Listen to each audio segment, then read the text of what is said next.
Om Shri Ganeshaya Namo Namah. Greetings to everyone world over. Green morning, green afternoon, and green evening. Ladies and gentlemen, we extend a very hearty welcome and a very warm welcome to each one of you. Those are joining us from overseas, from India, and rest of wherever you are. All the fellow brothers and sisters, it's a great pleasure to have all of you with us for a wonderful 75 years celebrations of India, week-long celebrations, right starting today under the dynamic and dedicated leadership of Professor Jagdish N. Shetji, the legend of the education, the messiah of the education, the future, and always the person who gives pragmatic approach, futuristic approach. Under his dynamic leadership, we are starting 1 week celebrations today to empower education, educators, youth, skills, humanity, and whatever best we can do with the global wellness for everybody. It's also a proud privilege with Professor Jagdish N. Shetji's leadership. We have also been joined by Professor S.S. Patnaik-ji, who is the director of the KNITR, who is doing technical teachers training for the country, and such a wonderful, and we look forward to his institution is soon going to be the university. We are looking forward to that bright day.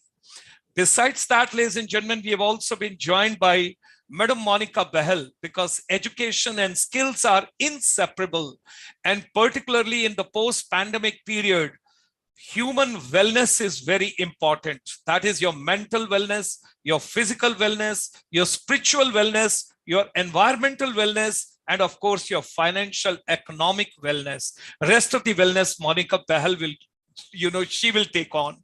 Now, this entire packaging, I have given a great hard task to my fellow brother, Professor Vivek Shankar Natarajan from the United States, who basically is an instrumental to package the entire program and to get everybody on the board. Quickly, we'll go with some slides so that we set the context, and thereafter, with the permission of the chair, the chief guest of the evening, morning, afternoon, Professor Jagdish Shetji, we will set the context and we'll start the program. So ladies and gentlemen, hearty welcome to each one of you towards 75 years celebrations of India, and that is starting today. Meet the global educators, meet the experts, and meet the skill leaders as well. From today, every day in the evening at 8 p.m., you'll have Azadi Ka Amrit Mahotsav with the foundation, with the base of the education and educators together. Let's move on.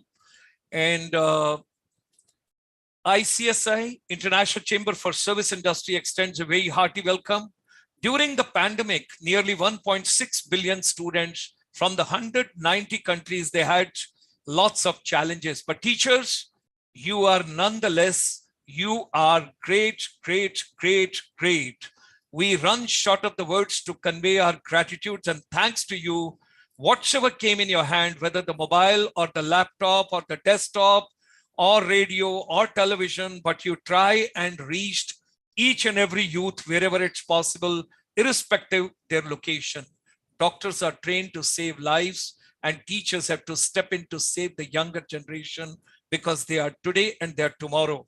I'm proud to share in a very humble way that with the joint efforts of all of us during the pandemic, ICSI organized 1,600 webinars. That was for the teachers and the youth empowerment, Atmanirbhar Bharat, the vision of the Honorable Prime Minister.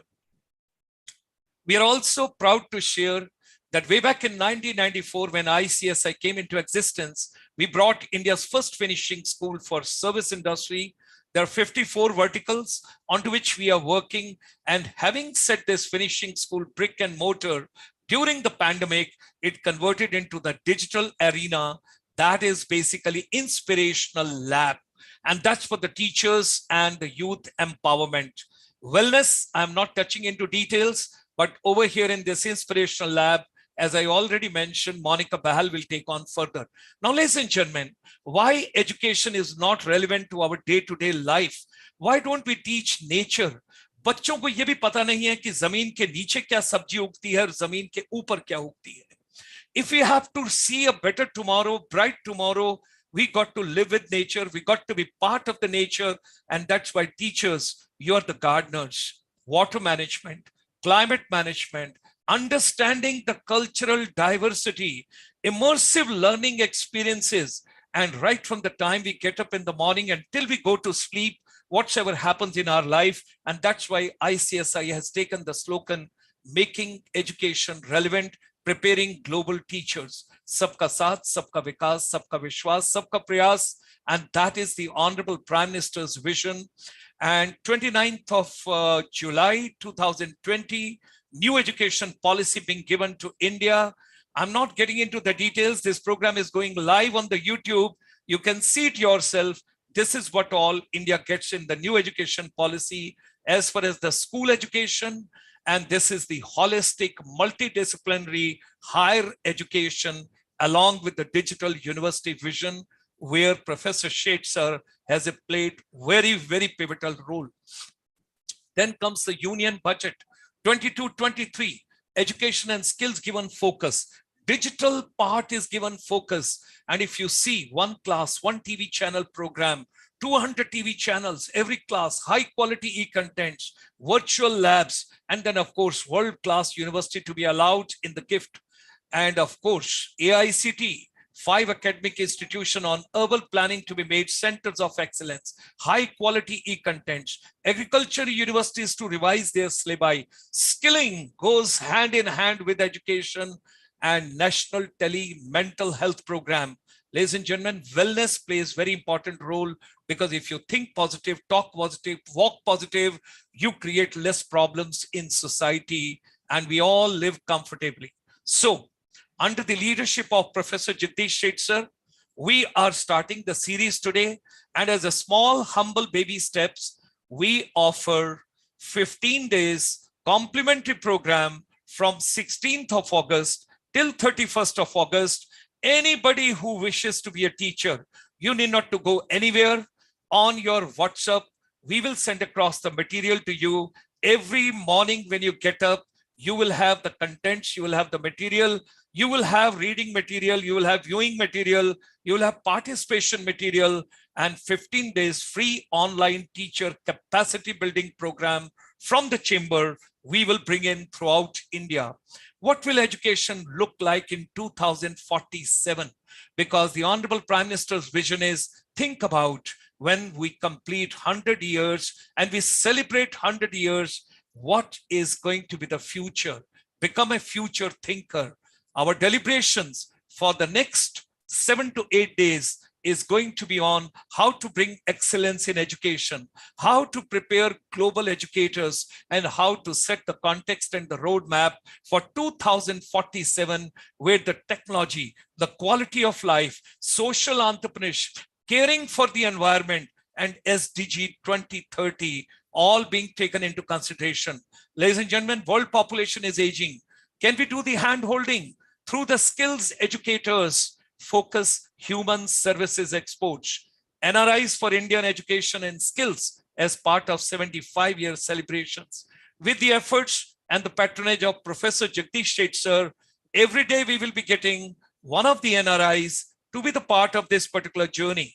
Tomorrow you will have Dr. Preeti Shroff Mehta, and of course, subsequently we'll give it to you. So whatever your mind can conceive and believe, it can achieve. Let's come together for preparing Indian educators for the global journey.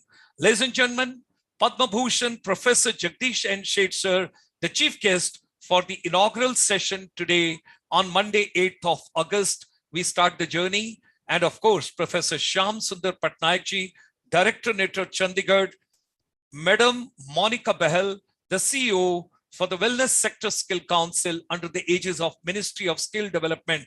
And of course, my co-brother, Professor Vivek Shankar Natarajan, our advisor all the way in the United States. With these words, we extend a very warm welcome to all of you. And I would request Professor Jagdish N. Sheth sir, to you, with your permission, with your consent, Professor Vivek Shankar Natarajan will set the context, introduce you, and thereafter, with the permission of Monica Behel ma'am, because Professor S.S. Patnaik ji is on the road and he's traveling, if Monica Behel ma'am will permit, we will have Professor Patnaik as one first speaker, then Monica Behel ma'am, and thereafter we go to our chief guest. With these words, I hand you over to very safe hands in the United States, all the way in the Seattle, Professor Vivek Shankar Natarajan, with your prayer, with your Indian shloka, let's start and set the context because Indian values are very, very important. Oh, namaste. Om Vakratudda Mahakaya Koti Surya Samaprabha Nirvignam Kurume Deva Sarvakaryeshu Sarvada. Shri Guru Bhyo Namaha. Warm good evening to all of you in Bharat and greetings to everybody across the globe. My special pranams to Jagdish Shethji, Padma Bhushan. I know words fail me when I describe him, but he's our what I call a Bhishma Pitamaha for all of us. Unke chat chaya mein hum log hai. So that is how he has given us all so much legitimacy as scholars. And sir, thank you. Monica ji, namaste. And Professor Patnaik ji, namaste. Thank you for being here. And Gulshan ji, thank you for those kind words. So I've been given the very pleasant task of kind of setting the context. So I have to first introduce Dr. Sheth and his vision in this talk, in the series of talks that we conceived. So, I mean, I could go on and on about the accomplishments of Professor Sheth, but the modest man that Dr. Sheth is, he doesn't like the spotlight on him, but he wants the spotlight on the ideas and how they mean, what they mean for the next generation. But it suffices to say that he is a living legend in the field of the management thought, and as a global thinker, he's a fine jewel of India. He's India's pride, but he's also equally a global citizen with Indian roots, and who donates generously in terms of both his time and wealth to support good causes. He's a mentor par excellence to so many people. I mean, words fail me, and no wonder that he's been. The award of Padma Bhushan was conferred on him. So needless to say, he is a living legend. So thank you, sir. But Dr. Sheth area is marketing, and in that he has a lot of passion about services and global competitiveness, which I too also share some of that in a smaller way. So we've always been talking. So what should be the next? When we talk about India at 75, we celebrate the Azadi Ka Amrit Mahotsav. Next week, the Honorable Prime Minister by this time would have unfurled the national flag and given his talk. So as he talks and he plans for the next 25 years, because failing to plan is planning to fail. So we need to plan, and that vision is what we have to give. And that's where Dr. Sheth was very passionate that let's talk about how do we empower Indian teachers, because that is when you're talking of services and what does India exporting? India is becoming a soft power. So teachers is a special category that he's passionate about. So we wanted to dedicate this next 1 week to higher education and teacher empowerment. And but there is also a personal thing, because Professor Sheth himself is a teacher at heart. I myself as a teacher, and somewhere I'm reminded when I was watching the serial called on Chanakya. He talks about the glory of a shikshak. अगर आपको कल को बदलना है, आपको शिक्षक पे ध्यान देना है. So the shiksha and shiksha pranali and then shikshak, that becomes very important if you have to do nation building. But not only that, if India has to be Vishwa Gurus, we have to produce many Vishwa Gurus who can go and teach abroad too. So that is another strategic angle there. So with all that, I think there is a beautiful set of speakers, as Professor Dr. Sharma was saying. It's a mala. A bouquet or a mala has been made. We have some very distinguished names coming, and I'm not going to wow you with the star-studded cast. This is not an Oscar night. The reason all of these people are here sparing their valuable time is somewhere they believe in this idea called India. They believe in the potential of this idea, and it is not even about us. How do we pass the baton on to the next generation? So when people reflect on it, when India is at 100, we may be there, we may not be there, but somewhere they will think that, hey, somebody provided some vision, and somewhere we all helped move forward. And just as we owe a debt of gratitude to our freedom fighters, we should now set the baton, pass the baton on to the next generation with some of the good ideas. So I'm very, very grateful to Dr. Sharma for giving us all an opportunity. I wish the speakers, and I'll be joining on and off. So Dr. Sharma and Professor Sheth, thank you, sir, for your blessings. And Patnaik ji, thank you for coming. Monica ji, thank you for coming. Wonderful. Vande Mataram. Jai Hind.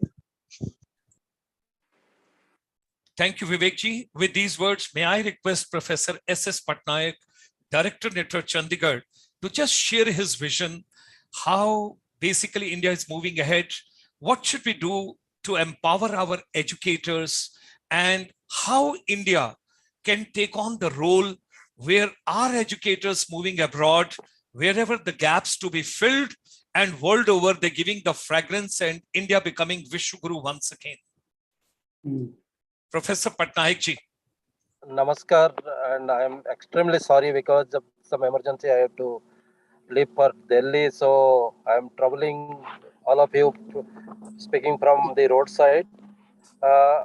Very much grateful to a fatherly figure for me, Sri Gulshan Sarji, and it's a blessings to see Dr. Seth and Madam Bell here. So what I'll see that as I am in an institute who is here for almost all 60 years now, because we started our journey way back in 1967 Technical Teachers Training Institute, and we have more than 50 years of experience. So in that experience, we could see how the capacity buildings are evolving.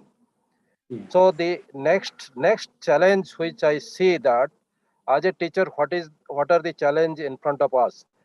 One, the first thing is called swikar, like acceptance by the student. Then putting sanskar on them, that is giving values to them. The third is sakhyam, making them skillful or ready for the society, industry, or for the humanity as a whole. So when these three challenges are in front of us, like how they swikar the teachers, accept the teachers, how they can be inculcated with the values of the society, and third thing, how to make them skill. Then I see that the teachers needs to have attributes like dearness, because the love and affection only can make, as long as they don't act like a mother, act like with passion with the students, that loving sense, if they don't create, then swikar will not be possible. If the swikar is not possible, next stage, that is the sanskar, will come through discipline. So that discipline cannot be implemented. So if we start first strict and discipline, the students are running away. So better is to go with the theory of lot of patience, lot of acceptance, a lot of love and affection for our students, so that they start accepting you. Once they start accepting you, then you can start inbuilding this discipline aspect. So that will help you to go for putting sanskar on them. So once it is done, then obviously the ecosystem is set where you can start exploring the skill and knowledge for making them the sakyam.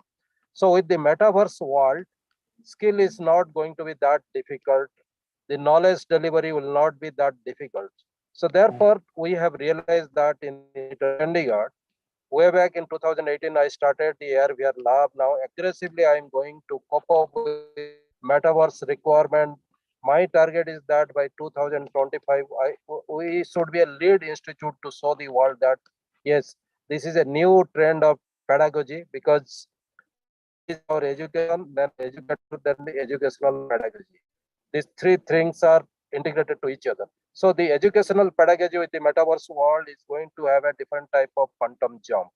It is going to give you that real the cyber physical interface will be so seamless. The data transmission will be so seamless. You can really go for those type of knowledge and skilling for your students, which at this stage you have some limitation. But I don't see that limitation will be beyond 2023, because the companies are going to introduce that by 2025. I think in Indian scenario will have that it is time now to embrace technology as quickly as possible. At the same time, have a human factor, because the role of Adhyapak Acharya will not help now, because Adhyapak is that person who deliver education information by taking money.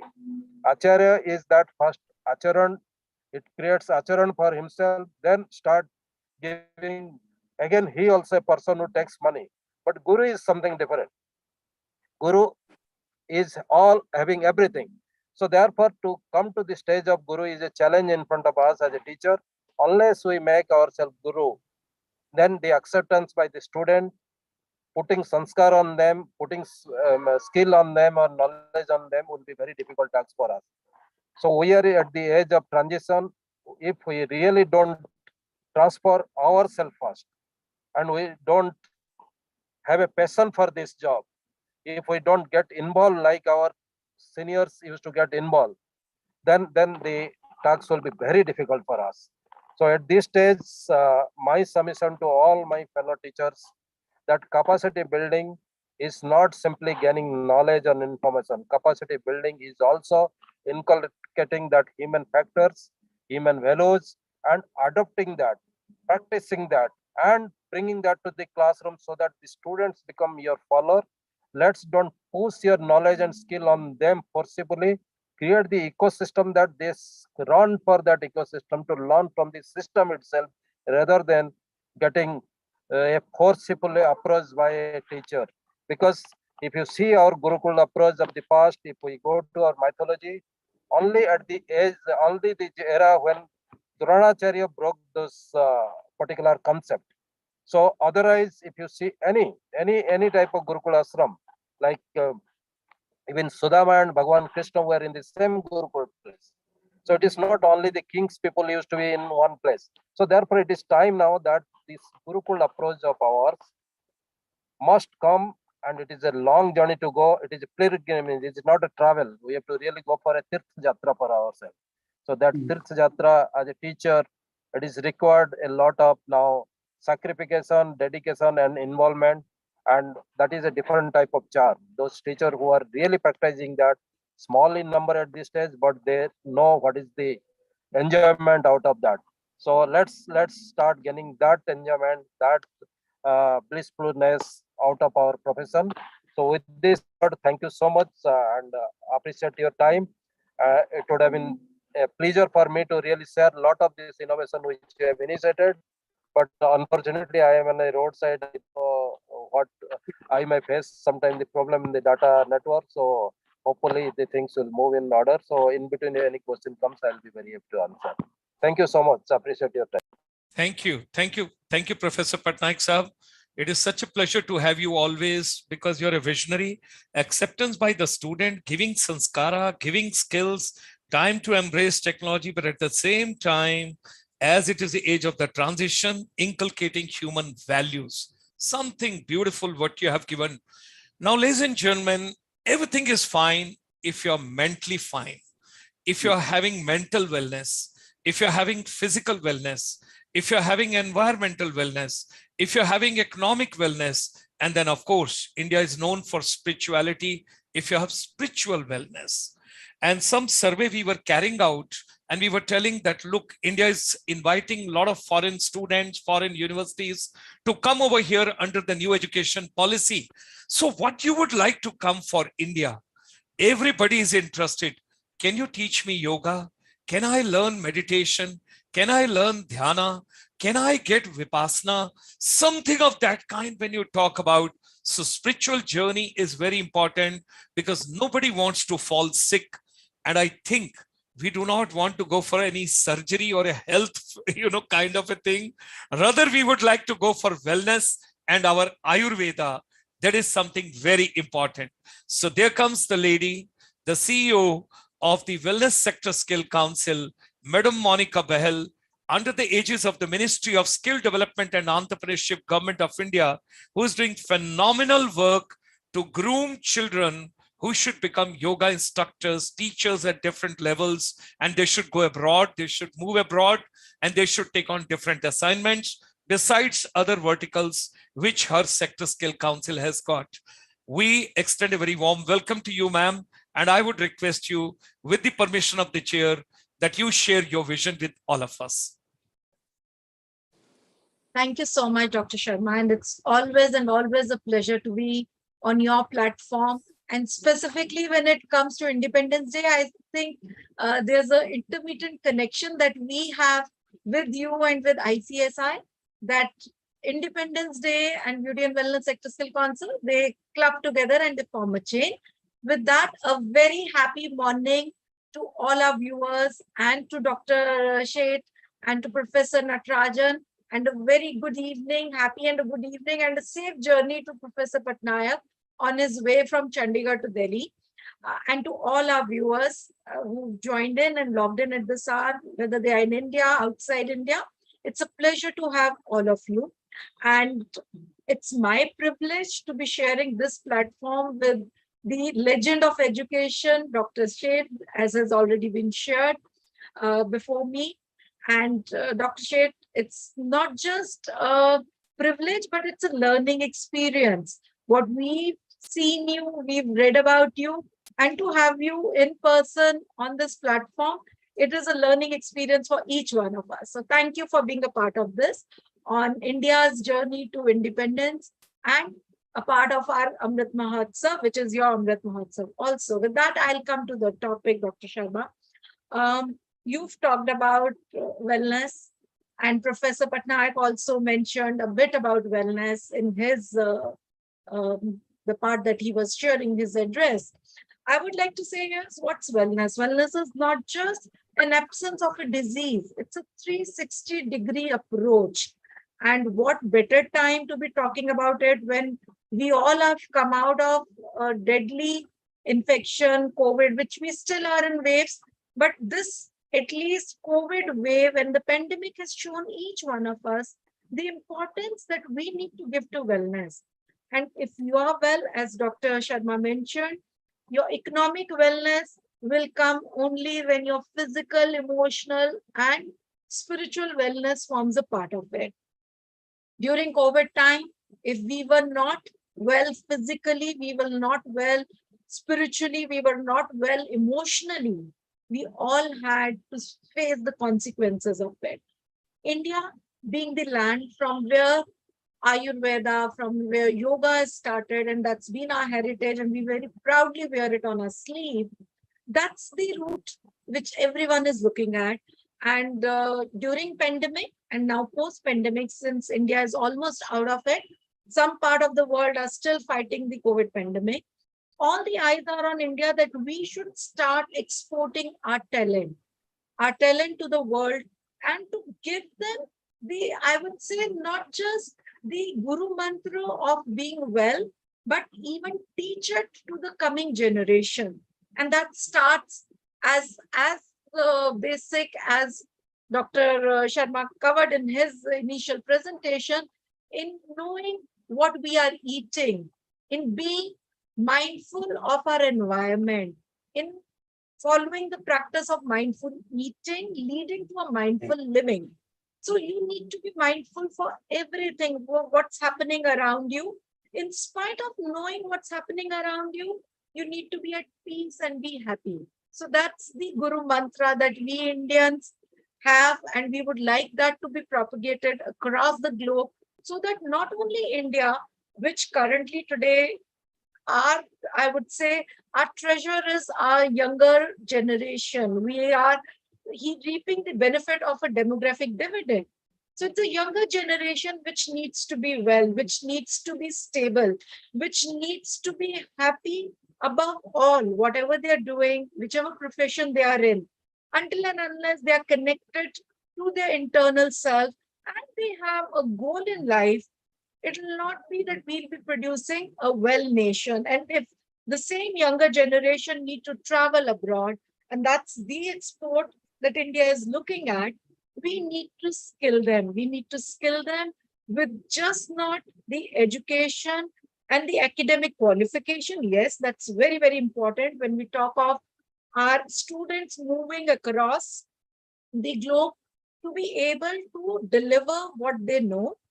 But we need to look into their emotional, their spiritual, and their physical wellness. Once they are happy, they are living a fulfilled life, will they be able to take it wherever they go, whether they are in US or Japan or in Europe? where the demands are coming as good as of yesterday. We are getting demands from all the countries. So we need to take into consideration. And here I must share, under the able leadership and the vision of our Honorable Prime Minister, yoga has been introduced as a school subject starting from classes 11th and 12th. Yoga for school student, yes, is a practice that's been there in our gurukuls, that's been there in our ashrams, and even I would say, the Indian way of teaching involves initial day beginning with a havan and a yoga practice. But other than that, also, yoga has been taken up as a vocational subject from classes 11th and 12th in CBSE school, and even the government school, which is under the Rashtriya Madhyamik Shiksha Abhiyan, which is under the state school board. They are also going to be launching this in the current academic year. So the moment we start training our younger nation, it is not only for preaching yoga, but yoga has to form and become a part and parcel of our own life.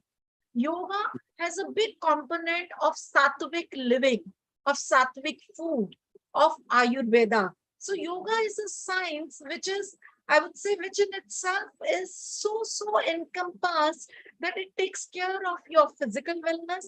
Yoga, again, I would like to state here, is not just making some poses and difficult asanas. No, that's not yoga. Yoga, the word says to connect to yourself, connect to your individuality, connect to your inner being. And with that, a very important part of yoga is meditation. As Dr. Sharma was also mentioning, we all talk about Vipassana, we all talk about Sudarshan Kriya, we all talk about getting connected and sitting in a meditation. This comes if you learn yoga. And who better to teach yoga than Indians, where it originated? And we've got the yoga guru Patanjali, who's written books about yoga, and we all follow Patanjali Sutra even today. And it has such a relevance in everyone's life, not only for people staying in India, but across the globe, that everyone can find a relevance to their own lifestyle, to their own way pattern of living.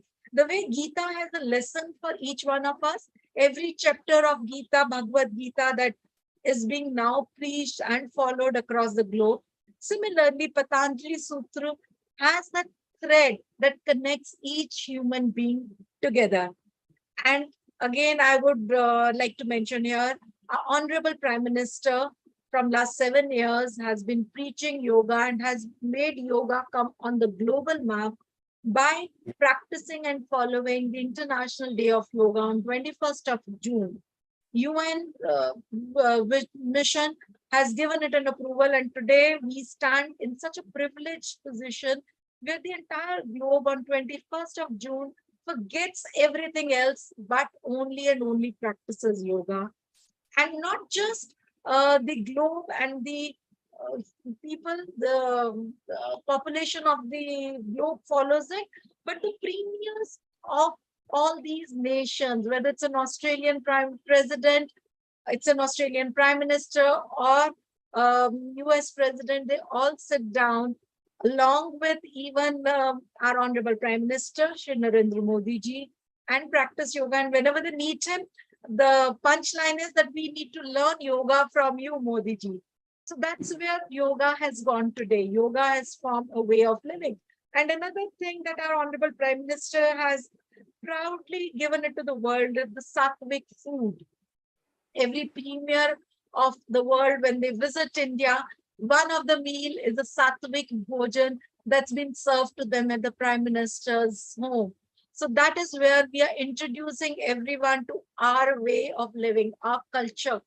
And we are bringing them back to the normal Ayurveda principle of eating with sunrise and stop eating with the sunset, which now in the US and in the rest of the world is followed by the terminology of intermediate fasting. That's an India's giving to the entire globe. So we are here and we are training the youth of our nation not just to be a physically well individual, but a complete 360-degree individual who not only take pride in being an Indian, but handholds his fellow beings to take them on the path of spirituality, to take them on the path of mindful living. We need to be in all this noise around. We need to find that peace within ourselves. And that comes if we follow the principles of wellness. So with that, I welcome all of you once again. Thank you so much, Dr. Sharma. Thank you so much, Professor Natarajan, for arranging this along with our chair here and with all of you. The only and only wish I would say is, let's make India the global capital of wellness. And then let's export wellness from India to everyone. Until and unless we all are well and we all are happy, will not be a happy place to live in. Thank you so much. Thank you very much, ma'am. Wonderful. Thank you. And the final, the silver line which you have given is India becoming global capital of wellness. Wow. That's something is fantastic. Yoga, meditation, Sudarshan Kriya, Patanjali Sutra, Bhagavad Gita, Sattvic food and intermittent fasting. Wow, what a keywords we have taken from you. Thank you very much. We would like to and we would love to work very closely with the Wellness Sector Skill Council the best possible way, because education and wellness, they go hand in hand. And if our children are going to have good wellness and all kind of a fitness, I think sometime as a soldier, but of course now having shed the uniform, I always think the amount of money which is being spent on arms and armaments world over, if that could be strategically shifted towards human development, what a beautiful world this would be.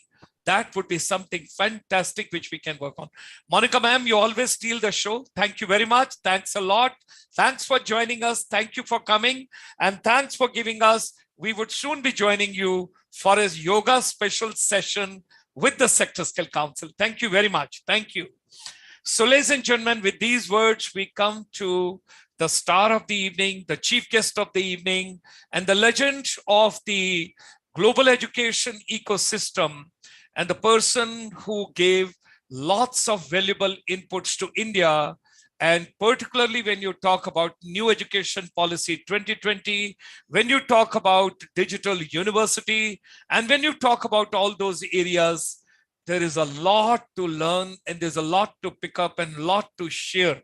So it's a privilege. It's a proud privilege moment that is a part of the 75-year celebrations of India. Professor Jagdish N. Sheth, sir, the legend of the education, he agreed to chair and he agreed to deliver the inaugural address today. And also, let me tell and I must confess, the entire week, all the speakers which are going to be there are wonderful brothers and sisters across the globe, non-resident Indians. They are gifted to us as a treasure by Professor Jagdish N. Sheth, sir. With these words, we extend you a very warm welcome, sir. And we request you to kindly share your vision, kindly share your chief guest address, and give us the inaugural session visionary remarks. Professor Jagdish N. Sheth, sir. Thank you so much, Dr. Gulshan Sharma and Vivek Natarajan. I have always enjoyed working with you, especially the dedication that you have toward the cause, this specific cause. It's extraordinary. You are not only a soldier in the past world, but you are a continuous civil soldier now for the rest of your life. It's incredible to see. And I think that makes India different in many ways. So I will start by setting it up first. I have some PowerPoint presentations which I will show, and hopefully I'll be able to access. We can do that a little later on, Dr. Sharma.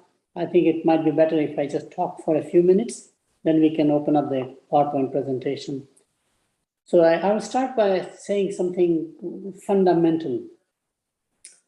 India is blessed with all resources, natural resources, agricultural resources, and of course, human resources. So if you take the analog, if you take a grain of wheat, an agricultural commodity, and make it into a loaf of bread, the value add is only 3 times. It's a low value add, essentially. The cost of raw material is about 1/3 the cost of the bread.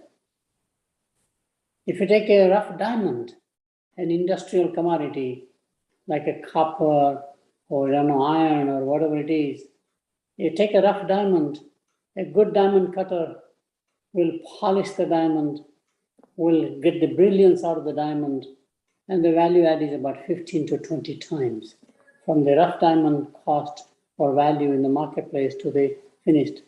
But if you take a human being, mentor, polish, educate, value add is infinite. There is no upper limit of potential of human beings. And that is what teaching is all about. Teaching is all about how do you unlock the potential of your students. It is not about you, which is very important. And always you have found great gurus, great teachers, historically, basically are very passionate about unlocking the potential, which is true even in the modern thing, in the sports arena. It's not the coach, but the focus is on the player. And the role of the coach, whether it's tennis, basketball, whatever sports you are in, is to get the potential out of that student in this particular case. So that's one comment I wanted to make sure why India is blessed with so much of human capital or human resource that one can actually utilize for the well-being of the world, not just of India. Second point is that many, many years ago, when I was an administrator running a department, I wanted to find out what makes a great teacher. And I went to College of Education at University of Illinois to see if they've done research. Usually you find that it's like a darkness under the lamp. The discipline does not do research on itself. It does research on everything else. But I was absolutely surprised that there's a very scientific evidence that there are 3 things to make a great teacher. And those 3, academically, we call it 3 E's of teaching.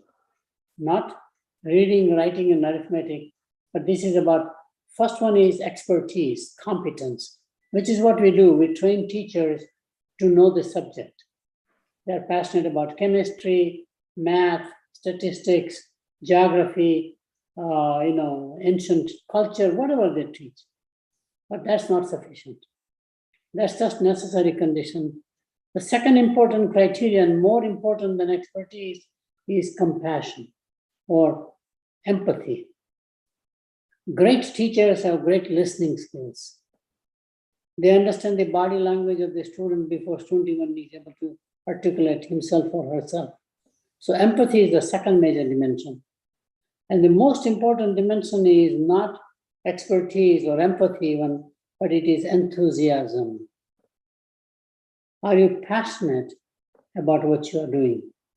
And great teachers, we always remember our teachers from high school or teachers in college, depending upon what time, and how they made the difference in our life.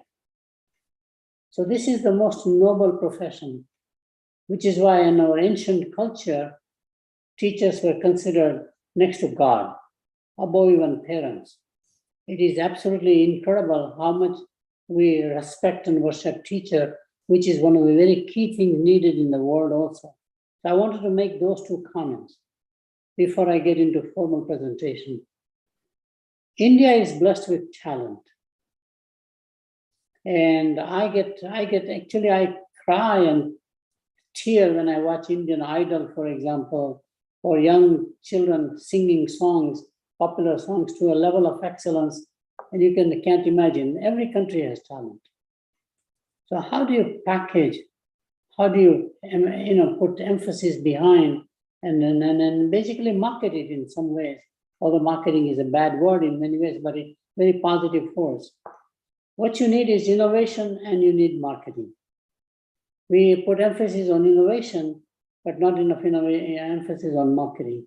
So I will talk about the need for certified teachers and how India can fulfill that need as probably the dominant source, just as we are the dominant one in diamond cutting. 60% of the world diamonds are made all in India.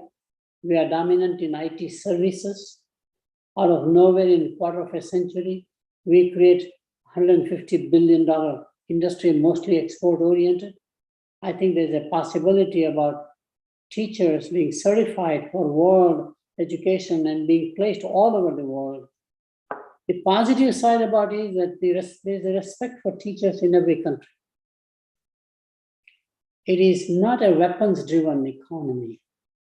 It is something that everybody needs, wants. Parents respect teachers. So it's something where the soft power of India also goes up enormously. It is an activity whereby people admire good teachers. As we see in the higher education worldwide, your world-class professors in any discipline, whether it's science, engineering, medical, or management, people respect Indians because they're brilliant scholars. Same thing true about the primary and the secondary school. And it's nothing new. India has always done teaching abroad, have sent teachers out to many countries in the world. It's historical. People came to India to the old universities that we had. You know, Nandana is one of them, but there are many universities in the ancient culture. People came from all over the world to study in India. I think now it's a question of India going all over the world, rather than the world just coming to India, kind of a notion. So that's my setup, and I'll now see if I can show my PowerPoint presentation. If you can do it, that would be great. Thank you, Gulshan.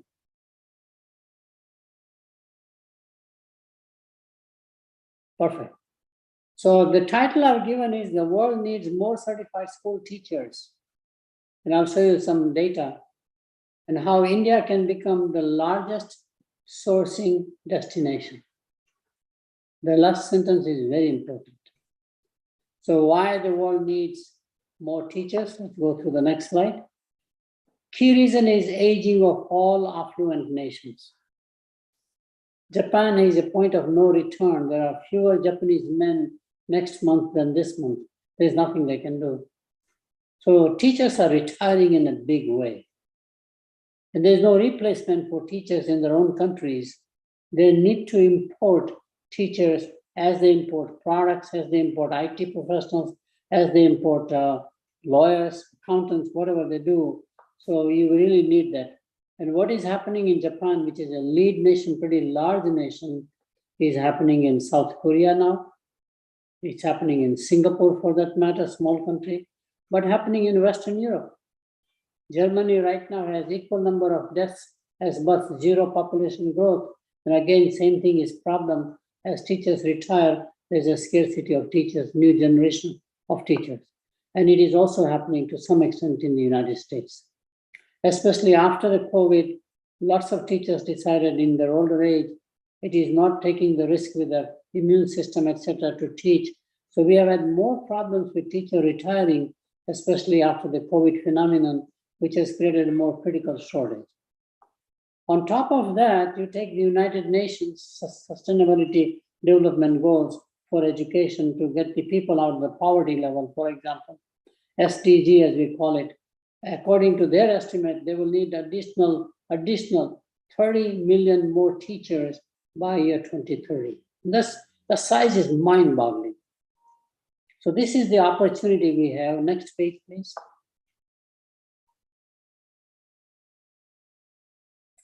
There is also a very third phenomenon taking place related to the UN sustainability goals, which is a shift worldwide from agriculture to the industrial age.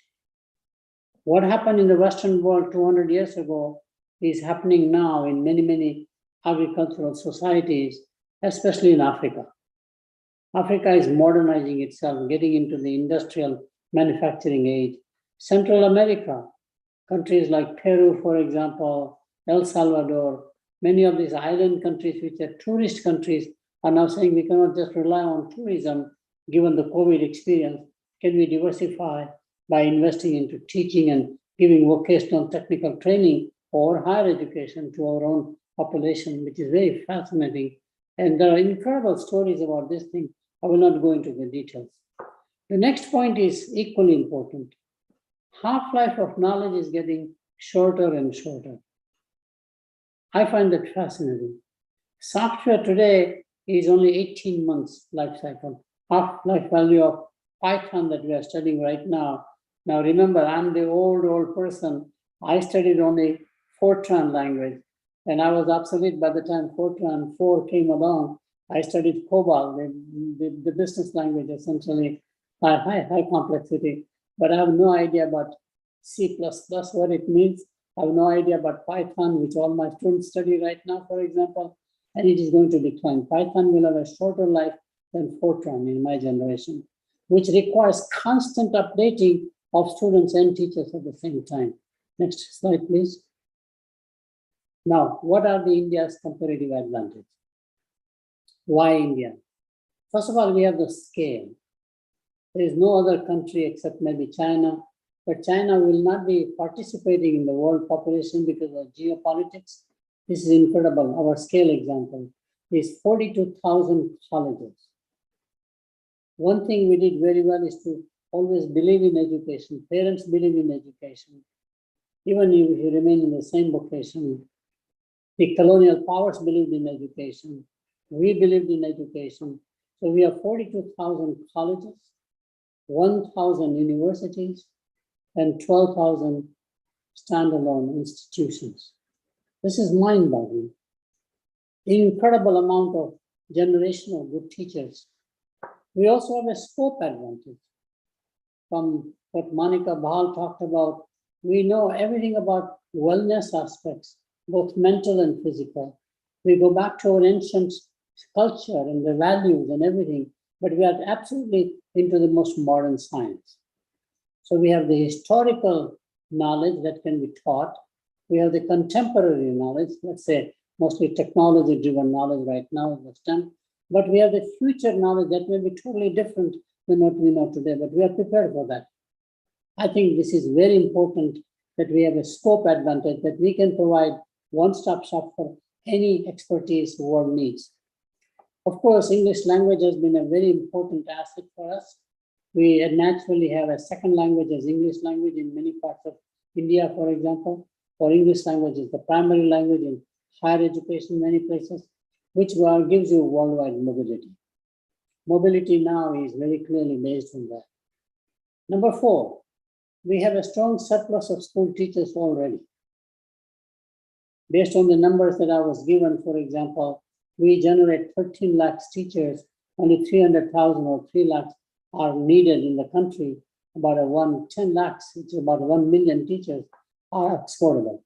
This is something which the world needs on the one hand, and we can actually export them on the other hand. We are very good at STEM subjects. In fact, we have invited Dr. Gulshan Sharma will mention one of the speakers later on who will talk about how much the world needs tutoring alone at home in terms of STEM courses for high school kids who cannot do it because the teaching level of STEM in the rest of the world is not that great, surprising, except maybe Eastern European countries.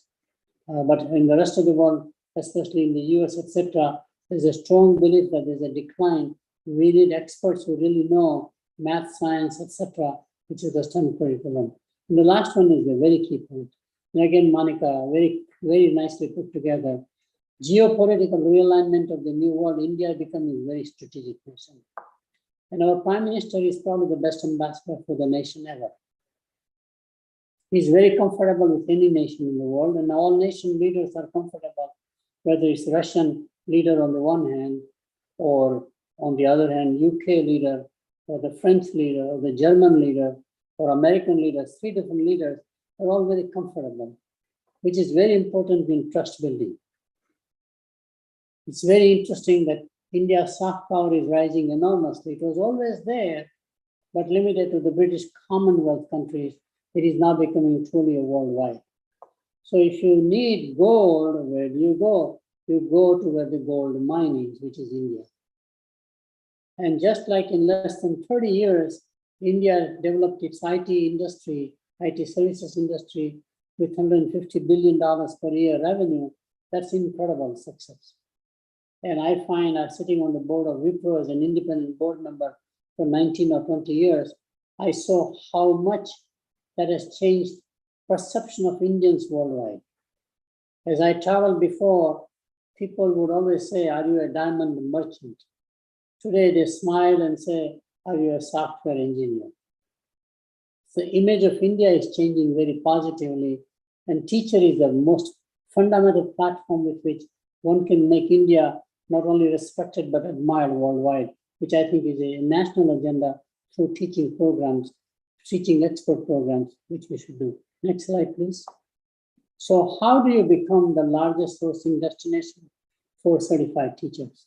And there are several suggestions, and some of them are already implemented, others can be enhanced, others may be some new ideas. And we are asking each speaker to provide their own views as we go along on this series of 8 speakers. First one, we must follow IT service evolution. Study how did IT services industry get off to such a large entity and one of the largest foreign reserve or foreign exchange producers in the country. Clearly, we need to learn from that. Second one is we must invest in global certification of teachers.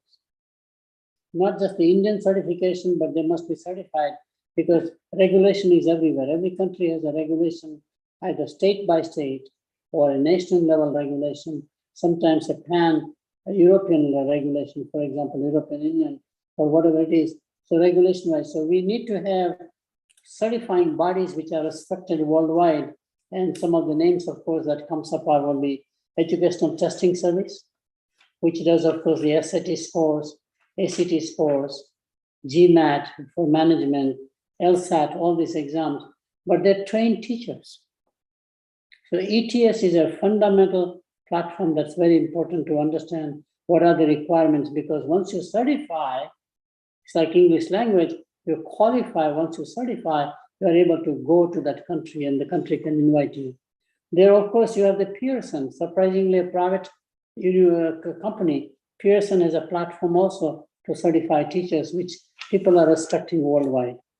You have the, of course, the postgraduate certification in education, another major platform, which world is basically a world standard in many ways. And of course, you have the National Council for Teacher Education. There are quite a few. There's a Cambridge system. I think we need to have an understanding of worldwide standards as we do in the medical field. There are 3 to 4 separate medical standards, and we have companies like Manipal Education, for example, or AIMS can teach all of them as we do. Same thing is true about the teacher standards. I want to emphasize that because the Indian standard alone will not be sufficient, which is very important, and we can actually have them certify in a way whereby, for example, the Indian curriculum can be added as a value add, going back to the belief systems, yoga, for example, the wellness, etc. We can blend the East and the West together in a fundamental way, which is what the Western world does not have. We have the Western curriculum in our teaching, education, and etc. But adding Eastern curriculum also at the same time, combining together becomes more holistic, more powerful, and the world is ready. I must tell you, Gulshan and Vivek, that world is ready today. People are actually mandating courses in some countries to have yoga and meditation in the primary school, because so much stress is in the world today. Just stress of too much time commitment. Time poverty creates more stress than money poverty, conclusive evidence, and stress is a fundamental problem with immune system. So we have linked very well medically, how do you reduce the stress? And it is clearly things like meditation and yoga that makes the difference, which can be added in the curriculum at a national level in some countries, which they are doing it, which is great. We must also engage, point number 3, bilateral guest worker programs. This is very key. The diplomatic side of the Indian embassy and the foreign ministry, along with the government PMO office, has to go country by country, let's say United States, and basically negotiate a deal whereby you can have teachers coming here for a 3-year visa or a 5-year visa. As they do in the agricultural sector, where Mexico sends every year 500,000 Mexican agricultural workers during the harvest time all over. And they come and then work there for 6 months and then go back. Here as a teacher, it's 3 to 5 year cycle. It can be done very well. In fact, we have such a critical shortage of manpower in general and talent specifically in America across fields today. it's very possible that countries will be more receptive today to have this kind of what we call the guest worker programs, as it is done in Gulf countries, but this is in much larger scale in more advanced countries, especially like US, Canada, United Kingdom, and others. Leverage Indian diaspora, very important one. Indian diaspora is not only large in scale, maybe 20 million people all over the world, but they're very integrated into their countries. And they're still very loyal to India as their heritage. It's very evident in Canada, where the Union Cabinet ministers are of Indian origin. Very evident in United Kingdom, for example, where the same thing, the ministers are basically of Indian origin. And in United Kingdom, there is even a possibility that a person of Indian origin may become prime minister. Think about that one. A country that was a colony produces a nation son in UK to become a prime minister. It is true in America, into our political scenes at the state level, at the federal level, for example. It is true in all higher education. It is true in, every field in America, you find Indians are well accepted, well integrated, not just as citizens, but as great experts in the field in what they do. So the respect of India, that's a very powerful soft power of India. And I think government can easily use that as a soft power to come out with a negotiating power to encourage the Indian diaspora to contribute back in terms of this teacher program. Establish an industry association. One of the key success for the software industry was the formation of NASCOM. In fact, there's a book out by one of our people, I think Mehta is the last name, and obviously brilliant, an entrepreneur who found that working together with all of the industry companies would be very important to create a platform. I think Harshad Mehta is the name, and he has a very good book about that one, about how NASCOM have played a key role, not just as an advocacy thing, but as an organizing principle. So you need a consortium approach as opposed to individual entities doing things. I think that's a very important message. Next one, participate in global teacher conferences worldwide. We need to invest in our teachers going, because once you go to teacher conferences in different countries, meet with different people, you suddenly begin to realize how good you are on the one hand. In fact, I would even encourage India hosting, like we host Commonwealth Games, for example, in sport, hosting teacher competition. It's just, Gulshan, you just don't know how much pride we take when you find in America spelling bee. Think about that one. English language, Indians dominate. It's like in chess, Russia dominated or India dominated at one time. And there's no contest. It's fascinating to watch. Now others are coming up, but Indians just dominate, and which is interesting to watch because all of us are surprised. Same thing, I think, if we have student competitions, high school students, if we have teacher competition, our teachers and students will show worldwide how good they are. We need to display. We need to do what I also call road shows, which is also create. I did a lot of research on export of Indian machine tools in 1968 when I was at IIM Calcutta. Government grant. Dastur company was the engineering side. And we found that unless you put your showrooms in Düsseldorf, which was a major capital for machine tools, Coventry, another big place, and ours was Cincinnati and Chicago now, for example, you have to have a local showroom. A showroom here, it means primarily opening regional offices in key strategic places, because people may come up to that. Then bring delegations from the rest of the world, especially policymaker delegations, to come to India to understand the way we teach, etc. I think that's very important. So open regional offices is the next suggestion. The next one is invest in digital infrastructure. Now think about what happened today. This is a live experiment. Dr. Patnaik comes by having on the roadside, doing the session. It's incredible. This would have never happened before. I was just amazed. And I find the same thing. I got a call from one of the CEOs about a decade ago. She was back in India running a biscuit company. I can give the name Vinita Bali, she's a world-class leader. She calls me from a rural factory and says, Dr. Seth, sitting in the car, I can communicate with you. That's unthinkable. This was a video communication we saw live right now. Think about the technology improvement one can make.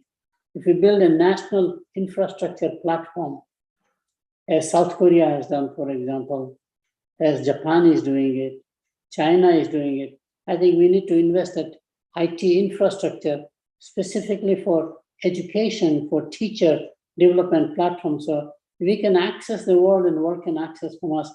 We don't have to go all the way to go out there, but it's very important to do that. So I think that's the next very important. Whatever deficiency, we do the gap analysis and do that thing. And the last one is the most critical one, which I think journey beyond 75 years, even pretty much continuing the journey till we hit century of independence, which is establish National Digital University.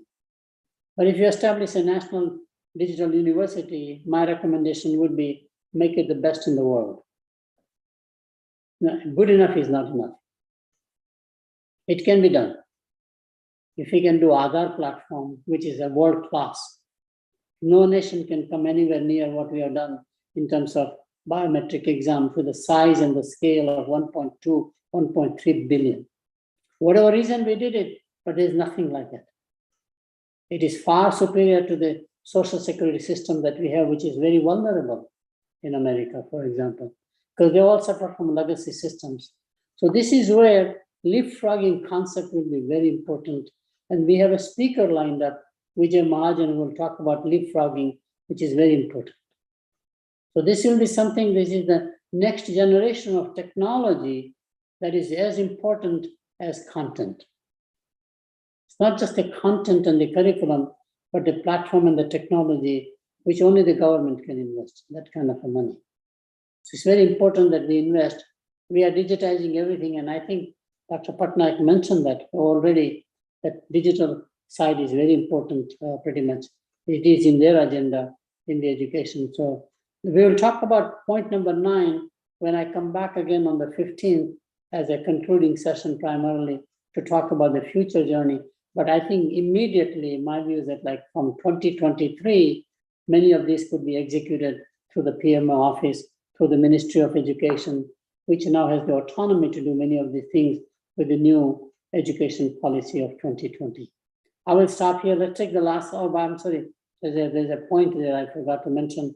Trilateral partnership between NGOs. NGOs are very key players in this business. Not just Pratham, for example, or Akshay Patra, etc., but there are other NGOs worldwide who education is very much part of their mission in many ways. Our industry is very key to partner with. It's a public-private industry, and the government bodies is key to success. Collaborative effort somehow has to be done in certain associations. So the last slide is just a summary. Let me take a minute and then we can close the session. I'm sorry to run a little late. So there is an emerging worldwide shortage of school teachers. India has scale and scope advantages to become the global sourcing destination. This will require investing in global certification, leveraging Indian diaspora, bilateral guest worker programs, and invest in digital infrastructure. Then establish a national digital university to scale up the capacity. 4, global teachers, not just teachers teaching in India, but they can teach anywhere in the world. Thank you very much for inviting me. It's just exciting for me to participate. And my thank you and Vivek for organizing this session. Thank you, sir. Thank you, sir. It's always a pleasure. It's always a great learning, and it's a treasure to have you with us.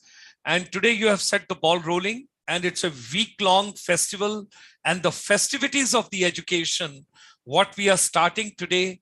And as you have been very kind to make a mention that on 15th, you will talk about the digital university and you'll give your vision and your roadmap on that.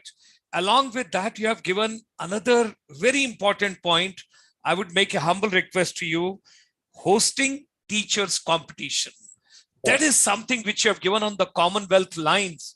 We will try and work something during the week will try and share something with you and get your little approval on that. And thereafter, we will set the context, because it's such a meaningful input you have given to us, that why not, if we can have a commonwealth, why not to have hosting teacher competition? You have got Indian Idol, you've got a music competition, you've got a dancing competition, you've got a singing competition, you've got so many competitions, and you have got a motivational speakers competition. Why not to have educators? And that's a hosting teachers competition. Wow, that's remarkable. And your trilateral partnership between the NGO, industry, and the government bodies is the key, which is to success. That is another input, very valuable input we get from your side. With that, ladies and gentlemen, we set this particular tone for the week, and the entire week, every day, under the patronage of Professor Jagdish and Sheth sir, we would be having one treasure, one legend, and one source and a resource light coming from the world with his efforts. And on 15th of August, on India's Independence Day, we would have a galaxy, and we would have number of people together on a common platform, and we will celebrate together 75 years. And that is how India, Pune becoming a Vishwa Guru, and we giving the educators, teachers, counselors, mentors, coach to the entire world. Thank you very much, sir. Thanks for your most valuable time. Thanks for your guidance. Thanks for your spirit. And thanks for your patronage. Ladies and gentlemen, we start our journey today, week-long, under the leadership of Professor Jagdish Sheth sir. Do join us every day at 8 p.m. Do deliberate. Do give the ideas. Share your vision. Might be that you have got a treasure, you have got something which can come out of the box and which can become something. And from tomorrow, we would start giving some prizes also to everybody.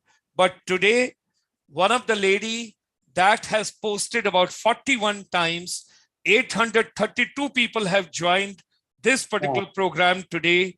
And we would like to give a small token of love to Madam Vidhi Jaiswal. She has posted 41 times in today's webinar, 41 times.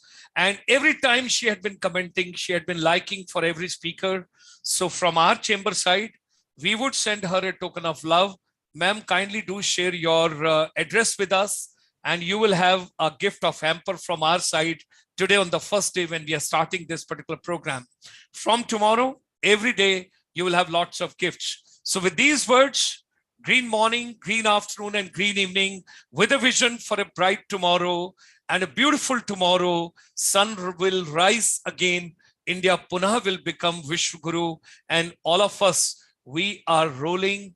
We are just setting the carpet for 2047 with the vision and with the dynamism of Professor Jagdish and Sheth sir. Namaskar, pranam sir.